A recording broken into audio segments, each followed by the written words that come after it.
आज बात करेंगे कि किस प्रकार से नाली के पानी में 4 बूंदे शहद और शरबत की डालकर उसे अमृत बनाकर बेच दिया जाता है। किस प्रकार से एक ऐसा व्यक्ति जो भारत के खिलाफ साजिश करने के लिए जेल में था, उसे मसीहा बनाया जाता है। बात करेंगे स्टैन स्वामी की, जिनकी मृत्यु उम्र की वजह से हुई और भारत को उसका हत्यारा बताया जा रहा है। बात करेंगे कि किस प्रकार से आप जो ये वीडियो देख रहे हैं वो उसी नाली के पानी को शरबत समझकर कंज्यूम भी कर सकते हैं। और बात करेंगे कि किस प्रकार से आपकी आंखों के नीचे मीडिया आपको एक कैंसर पैदा करने वाला जहरीला पानी पिला रहा है। इन शॉर्ट, कैसे एक आतंकवादी मसीहा बनाया जाता है। तोड़ेंगे आज इस जहर को। बने रहिए हमारे साथ, देखते रहिए आज की तारीख।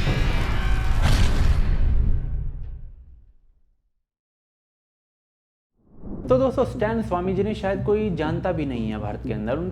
उसके बावजूद हमें ये वीडियो बनानी पड़ रही है। कल उनकी मृत्यु हुई। कोरोना और पार्किंसन नाम की एक बीमारी होती है, उसके कारण वो पीड़ित थे, जेल में थे और उन्हें हॉस्पिटल लेकर जाया गया। पर जाने वाले को कौन रोक सकता है। लेकिन मृत्यु, वो भी नेचुरल मृत्यु, उसके बावजूद टाइम्स ऑफ इंडिया 2 पेज, वो भी फ्रंट वाले पेज छाप दिए हैं चाचा के ऊपर। बल्कि Indian express, the Hindu, telegraph वगैरह में भी यही सब किया है। अंकल जी फ्रंट पेज पर छपे पड़े जैसे कोई महान काम करके फ्लाइट पकड़ी है। दूसरी तरफ कांग्रेस, राहुल गांधी, जावेद अख्तर, ऋचा चड्ढा, स्वरा भास्कर, प्रशांत भूषण, आरफा खानम शेरवानी, एनडीटीवी, प्रशांत भूषण, राणा अयूब वगैरह वगैरह, वही जाने पहचाने नाम, सबने पर्चे बांट दिए हैं। इसे स्टेट स्पॉन्सर्ड मर्डर करार दिया गया है। कार्टूनिस्ट कुछ इस प्रकार के कार्टून्स छाप रहे हैं और कुल मिलाकर एक ऐसा वातावरण बना दिया गया है जैसे भारत ने अपने किसी महान सपूत को अश्रुपूर्ण विदाई दे दी है। लेकिन भारत का आम आदमी तो क्या, मेन स्ट्रीम में भी चाचा को कोई नहीं जानता। और इसीलिए वीडियो इंपॉर्टेंट हो जाता है, क्योंकि आपको पता होना चाहिए कि जिसे आपको शरबत कहकर पिलाया जा रहा है वो एक्चुअल में क्या है।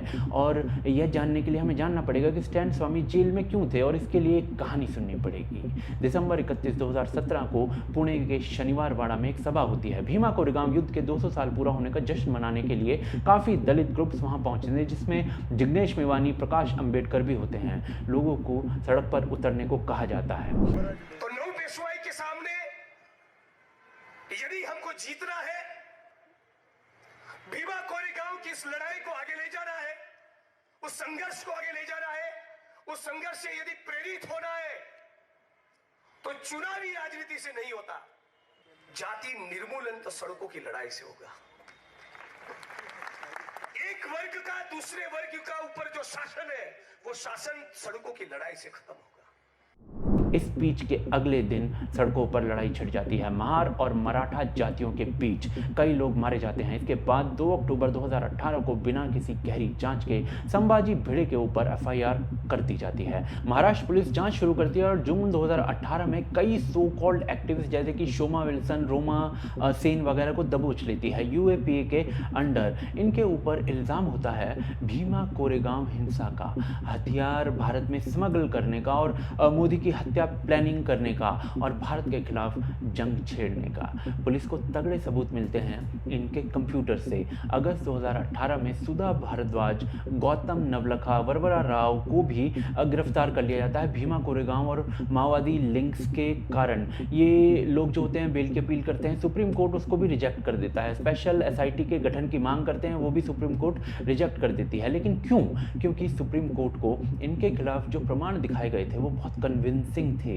22 जनवरी 2020 को महाराष्ट्र में सरकार बदलती है और इस केस को फिर से इसकी जांच के आदेश दे दिए जाते हैं, शायद केस को कमजोर करने के लिए। और फिर एनआईए इस केस को अपने हाथ में ले लेती है। पर इस सब में फादर स्तन माने कि स्टैन स्वामी का क्या रोल है? तो अक्टूबर 2020 में एनआईए 10,000 पेज की चार्जशीट सामने रखती है, जिसमें कुछ फ्रेश नाम होते हैं। एक नाम होता है स्टैन स्वामी का। चार्जेस होते हैं भीमा कोरेगांव हिंसा भड़काने और फैसिस्ट गवर्नमेंट को गिराने के लिए देश विरोधी काम में लिप्त होने का। यूएपीए के अंडर अरेस्ट किया जाता है। प्रमाण इतने स्ट्रांग होते हैं कि बेल भी रिजेक्ट कर दी जाती है। कोर्ट इनकी भी बेल रिजेक्ट कर देता है। तो जी जिन्हें 2-2 पेजेस में न्यूज़पेपर कवर कर रहा है या लिब्रांडो मसीहा बता रहे हैं, उस केस में अंदर गए हैं जो भारत में दंगे छिड़वाने के लिए थे या फिर भारत से जंग छेड़ने की तैयारी थी। सवाल यह है कि क्या कहकर ये सारा सपोर्ट जो है लोगों से लूटा जा रहा है? तो ये लोग कह रहे हैं कि भाई स्टैन स्वामी जो थे वो बीमार थे, फिर भी जेल में रखा उन्हें। गजब की बात यह है कि जितने भी नाम मैंने आपको इस पूरी कहानी में सुनाए हैं ना, सब सब बीमार थे।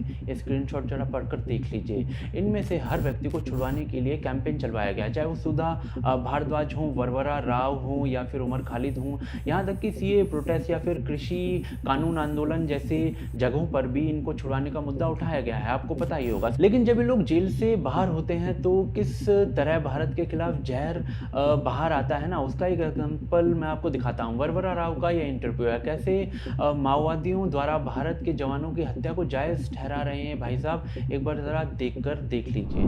రోల్ కాల్ నేమ్స్ రాసినటువంటి స్కెచ్ పెన్తో రాసినటువంటి కాగితము కలం అక్కడ పడి ఉన్నాయి. ఏకపక్షం అంటున్నారు. అప్పుడు బలిమలలో జరిగిన అది ఏకపక్షమే. అయితే తేడా ఏమిటంటే గ్రే హౌండ్స్ పడవలో పోతున్నారు, ఇది అదను అనుకున్నారు, వాడు చంపేశారు. అది ఏకపక్షమే. కానీ అక్కడ మీరు చూడవలసిన తేడా ఏంటంటే వాళ్ళకి ఏకపక్షం కావడానికి మావోయిస్టులకు చట్టంలో ఏమి విశ్వాసం లేదు, మావోయిస్టులకు రాజ్యాంగంలో ఏమి విశ్వాసం లేదు. పైగా బలిమల ప్రాంతానికి గ్రే హౌండ్స్ వచ్చిందే చట్ట వ్యతిరేకమైన చర్య. ఎందుకు వెళ్ళకూడదు అంటారు అక్కడికి? వెళ్ళకూడదు కదా. కారణం కారణం మీరు రాజ్యాంగం చదవాలి. यह सभी वो लोग हैं इंक्लूडिंग स्टैन स्वामी जो भारत की कोर्ट ने जिन्हें बेल देने से इनकार कर दिया, लेकिन फिर भी अखबार इन्हें एक्टिविस्ट दिखा रहा है, कार्टूनिस्ट इन्हें मसीहा कहकर छाप रहे हैं और लिब्रांडो गैंग भारत को स्टैन स्वामी की हत्या का दोषी ठहरा रहा है। भले ही ये लोग माओवादी कांड में लिप्त रहे हों, लेकिन दूसरी तरफ साध्वी प्रज्ञा, कर्नल पुरोहित आज तक गाली खा रहे हैं, चाहे कोर्ट से निर्दोष करार दे दिए गए हैं। साध्वी प्रज्ञा से भी मकोका चार्जेस वापस ले लिए गए थे, लेकिन ये जो सर्विसेज दी जा रही है ना, सिर्फ अर्बन नक्सल्स के लिए नहीं, आतंकवादियों के लिए भी हैं। तभी याकूब मेमन की फांसी पर भारत को दोषी ठहराया जाता है। कसाब इसीलिए आतंकवादी बनता है क्योंकि बचपन में कमीज उसे नहीं मिल पाई थी कोई खरीदने के लिए, इस्लामिक तालीम का उसे कोई लेना देना नहीं है, और जन्नत और बेहतर हुरों का तो दूर दूर तक उसे सपना भी नहीं आया होगा कसाब को। याकूब सॉफ्ट स्पोकन बन जाता है, और कौन उसे सॉफ्ट स्पोकन बता रहा है? अरुण फेरियर, जो कि इस भीमा कोरेगांव कांड में शामिल है। अंतिम सवाल अब यहाँ पर यह आ जाता है कि नैरेटिव बनता कैसे है, तो उसके लिए एक और कहानी सुननी पड़ेगी आपको। 2016 में चीन एक कार्यक्रम शुरू करता है। साल में 10 महीने एशिया, अफ्रीका, अमेरिका के विदेशी पत्रकार जो हैं उन्हें अपने देश में बुलाने का, उन्हें घुमाता फिराता है। वहाँ पर फ्री में चीन अंदर उनके बड़े बड़े घरों में उनको रखता है और लैंग्वेज की क्लासेस देता है, इंटरनेशनल रिलेशंस की यूनिवर्सिटी वाली डिग्रियाँ देता है। सब बड़े बड़े मीडिया हाउसेस होते हैं उसमें। 2016 में शी जिनपिंग ने चीन की कहानी को दुनिया में बड़े रूप में प्रस्तुत करने का बीड़ा उठाया था, तो उसके लिए ये सब किया जा रहा होता है, उसकी तैयारी होती है।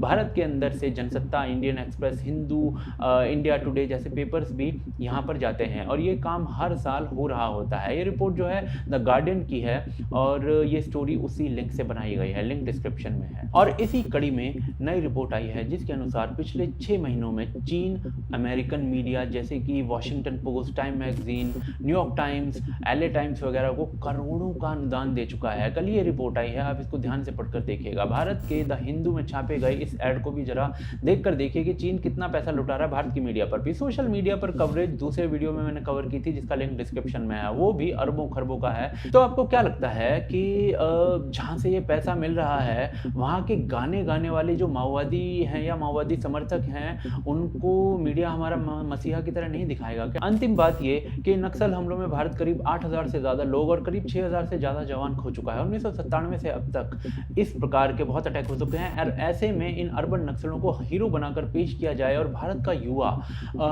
जो लोग हैं वो नाली के पानी को शरबत समझकर पी जाएं, तो एक जिम्मेदार नागरिक के तौर पर मुझे सही नहीं लगेगा। मेरी जिम्मेदारी इस वीडियो को बनाने तक थी, अब आपकी जिम्मेदारी शुरू होती है। फैला दो और शेयर कर दो इस वीडियो को जहां तक जा सके ताकि कोई इन नक्सलियों की चपेट में ना आए। बाकी आप लोग जो हैं इस वीडियो को जितना ज़्यादा फैलाएंगे उतना ही अच्छा है। देश के अंतिम व्यक्ति तक इस वीडियो को पहुंचाइए। दूसरी तरफ आप हमें सपोर्ट कर सकते हैं, हमारे कार्य को सपोर्ट कर सकते हैं। यदि आपको हमारा कार्य पसंद है तो उसे patreon.com और ज्वाइन बटन के थ्रू ज़रूर सपोर्ट कीजिए। आपका सपोर्ट वांछनीय है क्योंकि उसी के थ्रू ये चैनल जीवित रहता है। आप देख रहे हैं आज की ताज़ा खबर। जय हिंद, जय भारत।